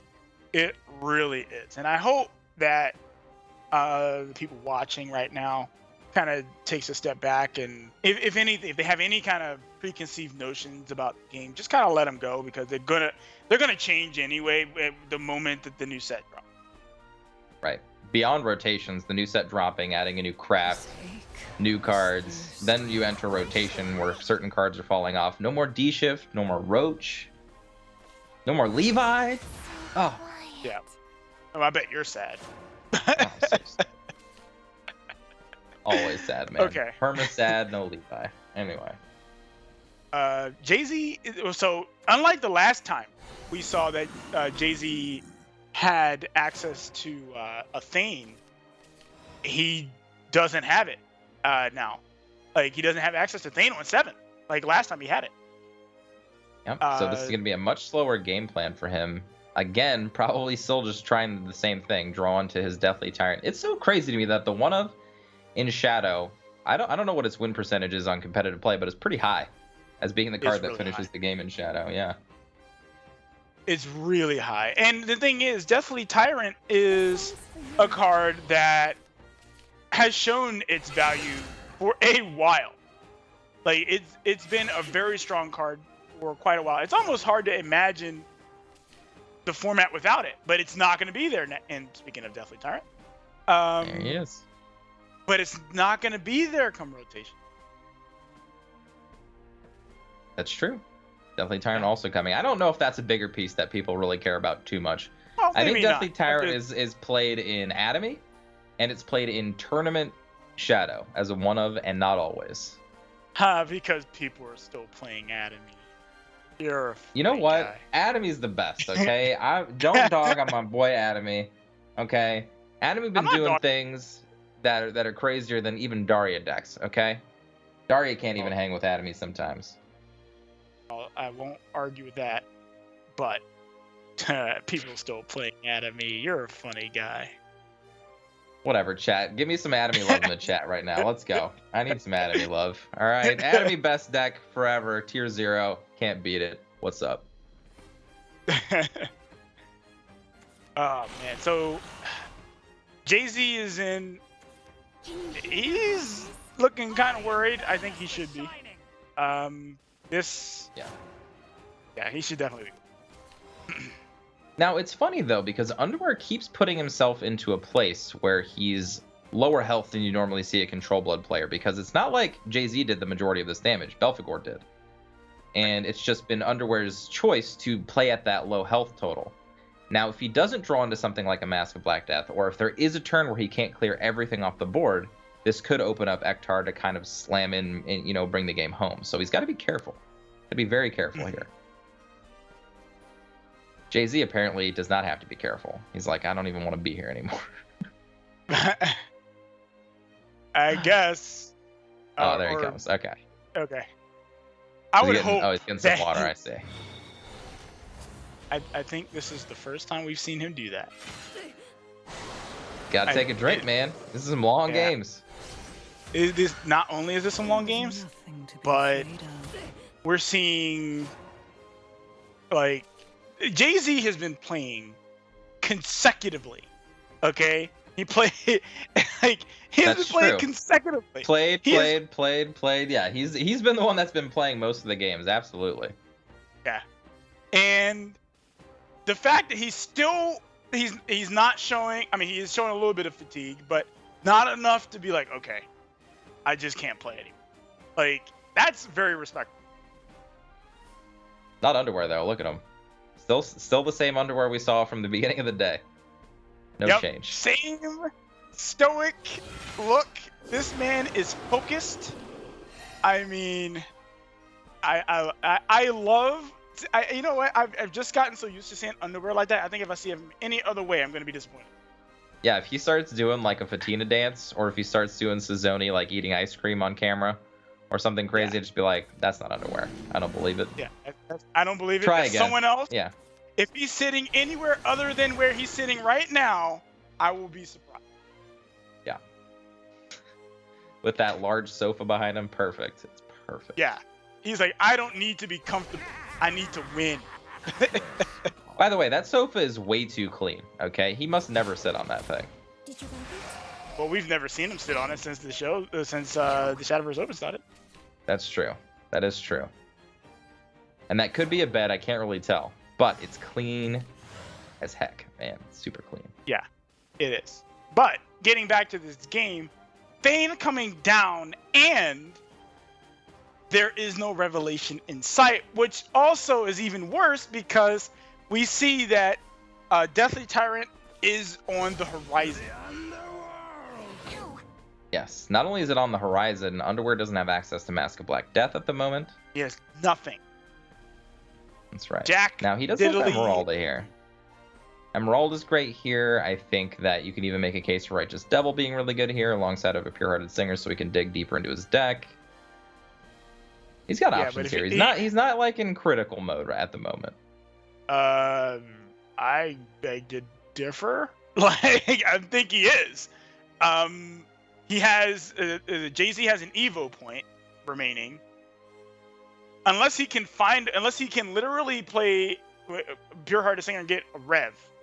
I think that's like, well, even then he doesn't do it because again, Deathly Tyrant. Yeah, No, it's fine. Emeralda clears off most of this board. No big deal. Yeah, minus the damage he's about to take from the white, and then he's at 20 shadows. Deathly Tyrant's gonna win the match. Nah. Deathly Tyrant doesn't do that. Okay, sure. All right. I think Underwear. And we see again Underwear trying to push for a lethal play as opposed to defending himself on board, which kind of makes sense. But I think this game really just comes down to the fact that I think he plays a little too loose with Belphegor in this matchup. I think he plays way too comfortably against Shadow. Like, he's just like, I don't really care how much my health is. But realistically, that's the only thing that Shadow can do to win, right? They either Deathly Tyrant you or they Ektar combo you, right? That's the only thing they can do. And if you play into that, you're giving yourself a much bigger chance to lose. And I don't really like the willy-nilliness of Belphegor in Underwear's case when he plays Control Blood. Well, each time he has played it, he has certainly paid the price. And feels rough, but he does have 2 additional chances to win. And against Dragon... Time to get started. I mean, we've seen this last time. If the game goes anything like last time, Underwear's going to play super defensively. He actually kept spawn this time. I really like that, so never mind. Looks like he wants to go really aggressive this game and end the game. I like that. I cannot fault him for this. I have actually done this same exact thing. Kept spawning the Abyss against Dragon. It's just the way that you can actually close out the game and not make it take forever. And it's not the greatest of Bahamut targets either, because the 5 damage still gets dealt. Now, that's not saying much. 5 damage is like the first 5 damage you've taken all games. Probably not the biggest of deals. Right. But it's still something. It's still a proactive play as opposed to a reactive play. JaZe's got a little bit of a smile on his face. Yeah, he does. He's looking pretty happy over there. He's like, okay. Okay. All right. That Blazing Breath. That was a very good draw. We've seen a lot of good draws today. Just like off the top draws that make a lot of sense. They fit really well in the curve. Really, it's really Blazing nice. Breath. Ayala, yep. Now, I wonder if Underwear is actually going to play. I actually think he can play Belphegor here. In this matchup, absolutely. In this matchup, absolutely. You have plenty of time to get back. Against Shadow, it's just different, right? Because like now you're always under pressure of Ektar because you put yourself there. You're always under pressure of Deathly Tyrant killing you by itself because you put yourself there. Against Dragon, I mean, they have to get to 10 play points before they do any sort of real damage, right? So like you have so much time. You don't really care. Now, I want to actually say, I like the trade that Underwear just did. He traded into the ILA. He did give him the play point, but he does get to keep this Belphegor, and that's basically setting up for a more aggressive line of play, and I actually really like that. That's exactly what I think he was aiming to do. I think he's even going to Evo this Belphegor, go face, and play another Belphegor. I think he's going to do what we saw Fantasy do, and just go all out aggression. And I think it's exactly what he should do. It's exactly what he should do. Let's see, next turn, is there even an answer for an evolved Belphegor? At the moment, there is a Blazing Breath alongside of an evolved 1 attack follower. That's only 5 damage. Yeah. Even if he played it now. I mean, I guess he does kind of give himself, by doing that, he gives himself a way of killing it. But, nah. I like this a lot. Ooh, and he has a mask effect. Yep. Yeah. And he has a mask. I think he should Evo face 100%. I agree. There you go. And Underwear also agrees. I like this. I like this shift in mindset. I'm not playing the long game. Well, he can trade with the Belphegor now with Sybil, but yes, Sybil was a great draw. Yeah, probably the best draw. Pretty bad. Yeah, it does feel bad though, because it's not free as it used to be. Well, before it could actually kill the Belphegor and survive, which was absurd. Right. Right. So, of course, drawing first like a pro player. Okay. And drew a Dragoon Scyther. So he will have something for later. Wow. Okay. So To make the world blue. I wonder if you take. He's actually not gonna trade. You know what? Huh. I like it. I mean, there's not really an aggressive play that Underwear can push this turn. I like it too. So this forces him to deal with that. But again, 6 damage is a lot. However, again, with Underwear, I'm not saying it's wrong this time, but just think about what he did. He played Belphegor early, putting himself into combo range, and JaZe can have the combo as early as next turn if he draws an Urt. So playing very spicy with this control deck list.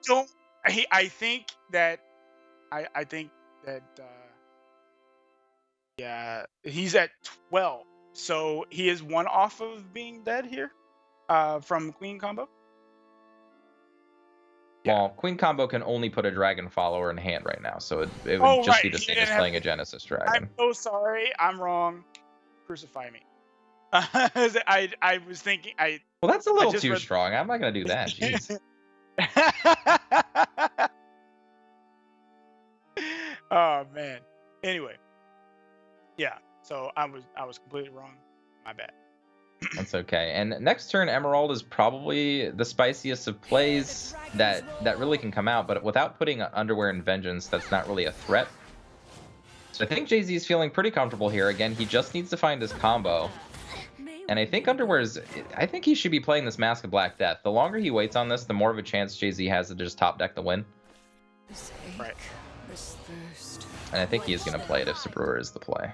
He might even Evo over this. Well, let's see. Going face, I think going face is a completely valid line of play. Oh boy, Zeus. That's a lot of Storm, man. That's a lot of Storm. Again, not quite lethal. However, he could set up the Zeus this turn. So if he does, let's think about what it does, right? It pops out the Mask of Black Death, and he can push for 1. Put him to 12. If it's for whatever reason, if Zeus dies, the most amount of damage with the board is 6. Emerald still won't be able to have Storm. Okay, goes for Bahamut instead. I don't necessarily like this play, but it's not wrong, right? Definitely not wrong. This forces the Emeralda. Or Mr. Full Moon. Or Mr. Full Moon. Yeah, forces an answer. I actually, you know what I've been learning about Mr. Full Moon and Bahamut? Having a 113 in play is still really annoying to deal with. Yes, still really annoying to deal with. You're not killing it. It's just right. You're not killing it. And this is, oh yeah, that's game. That's game. Yep. Yeah. That's a game. Yeah. So what we're seeing here is, I like that, sir. I like the attack with the one damage Bahamut. But what we're seeing here, we're seeing the comeback of JaZe again. That experience factor. I actually like the way that he navigated this. Allowing Underwear to play all the way down to Control Blood, get 2 matchups that he feels very comfortable in, and facing Control Blood and leaving it up now to Vengeance Blood to fight against Control Blood, which we already know that Vengeance can do pretty well against Control Blood. Well, we're noticing a very real thing, a very real trend with Underwear as well. He is, like, one of the main reasons he's been losing these games is playing early Belphegors. He's been doing it every single game, and every single time he does it, he loses. I feel like had he played, especially against Shadow, a lot more methodically, didn't play out early Belphegors, things like that, I feel like he would have won both times against it. And that's saying a lot. That's saying, like, you literally just make a quick adjustment to your gameplay and you literally win a matchup. And I think he was more than capable of doing it. And now he put himself into the worst possible position playing against this Blood deck. But we'll see if he can do it. This is the deck he actually beat the first time, I believe, with his Control Blood deck. So see if he can do it again. Well, see, Underwear is in a very weird position here. And that's that he has literally nothing in the early part of the game. Nothing. Yep. None of his early drops. Yeah, this is not what you want. This is definitely not what you want. And this is a premier disagreeable demon. Yeah, premier, 100%. This is why I love disagreeable demon. It comes down, you know, you can just play it. If they deal with it, okay, fine. You've done your damage to yourself anyway, because you're vengeance player. You don't care. What? Interesting. Ooh. Okay, he really wanted to set up the Dark Air Jammer there as opposed to just pushing face damage. I can respect that. Putting yourself in a vengeance makes a lot of sense. Now, this is where Underwear is going to have to do a little bit of a gut check. If he really wants to play this Buffalo right now. No. I'm not saying he should. Okay, thank No. you. Okay, thank you. All right. I'm glad that he didn't play it right there. No mercy. There we go. My goodness, no. Please no. But this is, we're seeing, oh my goodness. Oh my goodness, dude. Wow. Oh my Double goodness, Blood Wolf. That feels awesome. The stars are aligning right now. You can even Evo one of these things and still push down to Underwear being at 11, which is perfect. Yeah, because, oh man. This is not what you want to see. And not to mention, JaZe does have 2 Dark Generals sitting in hand, just waiting to get played. Yeah. Oh my goodness. And a Caraboss.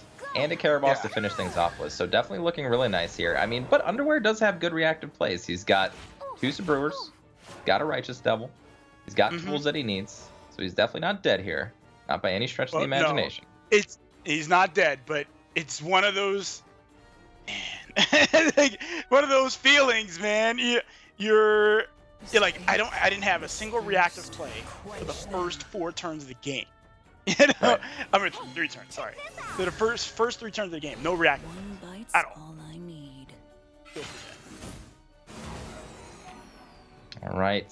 So 4, 6. Okay, no technical way for lethal this turn, but I think that's okay. Having the Hungering Horde up with the Dark General is perfect this turn. Gets to clear board, gets to push a ton of face damage. Doesn't even need to use an Evo this point or this turn if he doesn't want to. Rage empowers me. Well, he definitely doesn't have to do that. There's nothing to be afraid Yeah, I don't even think he would Evo here. It doesn't make too much sense to, but he's gonna. All right, fair enough. Or he is. Ooh. But Like this does Evo set point up- this turn versus next turn doesn't really make too much sense to me, I guess, but Okay. Well, what we are seing is that, right. I think you. This is rough, man. This is rough. You can't rev. You. no, you have to. You 100% have to Righteous Devil here. But even then, with the right. Oh man. I guess he's hoping for a diabolic ring. And he got it. Wow! How? And he how got do you it. play like that? How do you play like that? This one's You are Oh, a crazy my- person. If you don't draw Diabolic Drain there, you just straight up lose the game. That is intense to me. abides. That is crazy. Crazy. Wow. Wow. I can't see that. I can't see that play. Anyway, where we are at now is that JaZe, I think JZ's got his hand on his head like, what? what did I just see? Of course, he doesn't know that Diabolic Drain just came off the top, but No, he doesn't. I think Caraboss is an easy play here. The only thing JZ is considering is how am I going to lose here? Does like double Emeralda kill me before I can actually finish the game off? Another Dark General drawn. And another Diabolic Drain. So he can play Sabrewer into Diabolic Drain, take out this Caraboss. That's not enough, though. That's not enough. He's not dead. He played Yeah, Caraboss. Caraboss. He can't go to 8 play points. Oh, right. That's right. He did play Caraboss, so he can't actually play he- both Dark Generals in the same turn. Right. That's rough. That's rough beats. That is rough. So, I mean, if it's got a lot sketchier right now, actually. yeah. Well, I mean, he does have the ability to he can set up lethal for sure. Like this is a lethal setup, right? Oh no! Oh Yep. no! And JaZe knows it. JaZe with the grin, he knows it's The a wrap. return upset. Yes, and JaZe You're tough. winning again. God. Again. Are you serious? 3-time back-to-back-to-back champion, JaZe. Are you Drop the mic. serious? 3 times. You lose 2 games, and you have to beat Control Blood 3 times, and the last time you had to do it on Vengeance Blood. And hey, talk about Soul Dealer, right?